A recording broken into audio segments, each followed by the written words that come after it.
Hello guys, so మన work out అయితే చూడండి, స్పీడప్ చేశాను. సో వర్కౌట్ కూడా బాగా చేయాలన్నారు. ఆల్రెడీ మన ఫ్యాట్ లాస్ కూడా జరుగుతుంది. సో నేనైతే పార్క్ వెళ్ళి చాలా కష్టపడిపోతున్నాను. చూడండి, నేనైతే ఫస్ట్ హ్యాండ్స్ వర్కౌట్ అయితే చేసేసాను. చూడండి, సో హ్యాండ్స్ వర్కౌట్ దీనికంటే ముందు లెగ్స్ వర్కౌట్ చూశారు కదండి. సో అయితే నేను రోజు క్రమం తప్పకుండా మినిమం 1 అవర్ అయితే చేసేస్తున్నాను. చూడండి నా స్పీడ్ అయితే ఎలా ఉంచాను. ఆపోజిట్లో కూడా ఒక అంకుల్ వచ్చారు. సో ఇద్దరం బాగా చాలాసేపు చేసాము.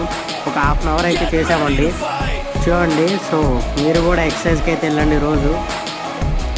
So guys, please like the video. అలాగే నాకు బ్యాక్ వాక్ కూడా చేశానండి. బ్యాక్ వాక్ చేస్తే మన వెనకాల త్రినేత్రాలు కూడా పనిచేస్తాయని కొందరు చెప్పారు. సో నేను కూడా బ్యాక్ వాక్ కూడా చేస్తున్నాను. చూడండి, సో అంటే మనం వెనక్కి నడుచుకుంటూ వెళ్ళాలి. చూడండి ఎలా చేసేసాను. సో గైస్, మీరైతే నా వీడియోని లైక్ చేయండి. చూస్తున్న ప్రతి ఒక్కరు subscribe the channel guys. Subscribe